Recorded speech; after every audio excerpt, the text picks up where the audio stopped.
A 3-year study dubbed Project ACL launched Tuesday with the goal of reducing anterior cruciate ligament knee injuries in women's soccer. The project is a collaboration between FIFPro, England's Professional Footballers Association, Nike, and Leeds Beckett University.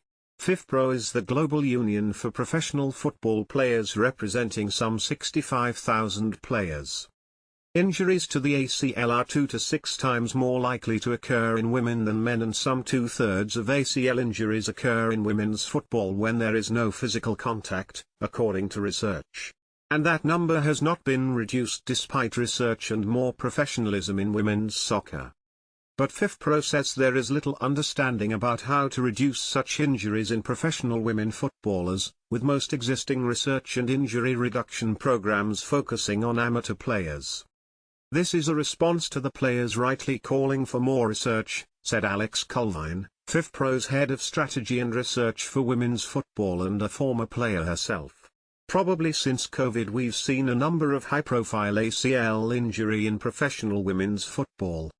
Canadian Janine Beckie, Australian Sam Kerr, Spain's Alexia Putellas and England's Beth Mead and Leah Williamson are among the international stars who have suffered recent ACL injuries.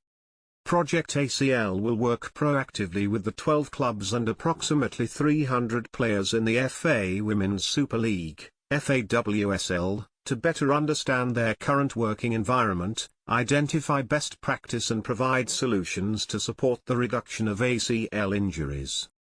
The study will include a review of existing research related to women's pro football, ACL injuries and existing injury reduction program, assess FAWSL clubs' resources and access to facilities, and track the workload, travel and activity of FAWSL players.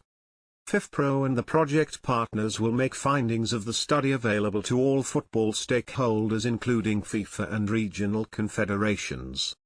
Most of the research to date on ACL injury in women has focused on single-sex-based risk factors like the mechanics of female bodies, said Stacey Emmons, reader in sports performance at Leeds Beckett University. The research in Project ACL will look at the bigger picture to consider the gendered environmental factors that may influence injury risk in women's professional football. Fern Whelan, an executive with the Professional Footballers Association, suffered a knee injury while playing for Everton. So, I know the hard-hitting impacts of ACL injuries and of knee injuries, she said. We see it as a real player welfare issue at the PFA. Emmons says Leeds Beckett University has been involved in research around the women's game for more than 5 years. But I think what's really missing from the research at the moment is that holistic environment.